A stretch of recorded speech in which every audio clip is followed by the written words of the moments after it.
Example 2. A company is considering a project that will require a cost outlay of $30,000 per year for 4 years. At the end of the project, the company expects to salvage the physical asset for $30,000.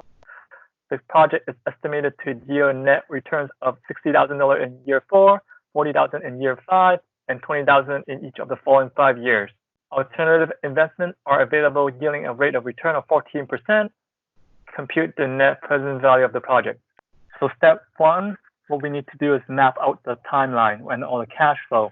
What we have drawn is all the year. So year 0, 1, 2, 3, 4, 5, 6, 7, 8, 9, 10. So we draw the year first, and then we're trying to map out all the cash flow. So what we're given in the question is that in the first 4 years, we have $30,000, and that's cost outlay. So that's a cost to us. So that's why we have the negative $30,000 for year 0 all the way to year 3, so 4 years. And then what we have is that in year 4, we have $60,000 coming in. So that's why we have $60,000 positive coming in for 1 year. Year 5, we have $40,000 coming in. And then in each of the following 5 years, so in 5 years from year 6 to year 10, we have $20,000 coming in.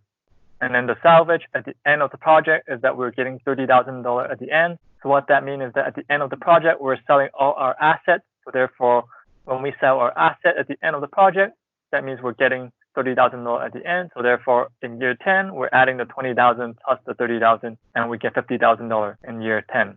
And then we know that the yield rate is 14%. That's your rate of return. That's your IY. So once we have all these information, then we can plug it into the financial calculator. And the function that we're going to use is second function CF, second function cash flow. Okay, so second function cash flow, we're going to click on that, second function cash flow. And you're going to see CF0. So that's your cash flow for year 0.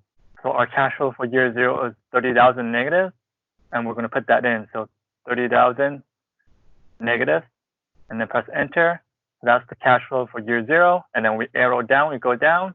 We see cash flow for year 1, 01. So C01, so that's the cash flow 01, first cash flow. So our first cash flow is the next one, which is the negative 30,000 at year 1. So therefore, we put the 30,000 negative, enter. That's your cash flow 1. And then we go down, and we see the frequency. So F01, that stands for frequency. So our 30,000 negative is for 3 years, from year 1 to year 3. So therefore, we put 3 and then enter. And then we go down. We go to the second cash flow. Second cash flow is $60,000. So therefore, we put, and that's positive. So we put $60,000. That's for year 4. So that's the second cash flow. That's for year 4. That's positive. Once we enter that in, we go down. We see the frequency for cash flow 2. So frequency for cash flow 2, frequency for the 60,000 in just 1 year. So just 1, enter. And then we go down to the next cash flow 3, which is the 40,000. So we put the 40,000 in, and then enter for cash flow 3. And then we go down, frequency is 1, enter, because it's only for year 5. So the frequency is 1. And then we go to cash flow 4. Cash flow 4 is your 20,000. So 20,000 goes from year 6 to year 9. So that's for 4 years. So for cash flow 4, we have $20,000. And then we're doing it for 4 years. So the frequency is 4. So 4, enter. So 4 years is from year 6 to year 9. So 4 years. So that's why the frequency is 4. And then we go to the next one, which is cash flow 5. Cash flow 5 is $50,000. So that's why we put the $50,000 in C05. We press enter. We go down. The frequency is 1.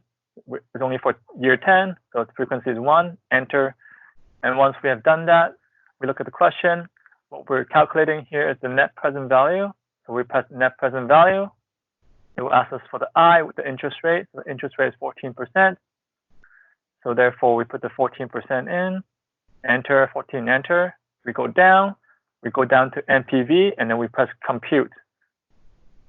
And then you're going to get the 403.61, which is the 404. So that's how you calculate the net present value on your financial calculator using the cash flow function.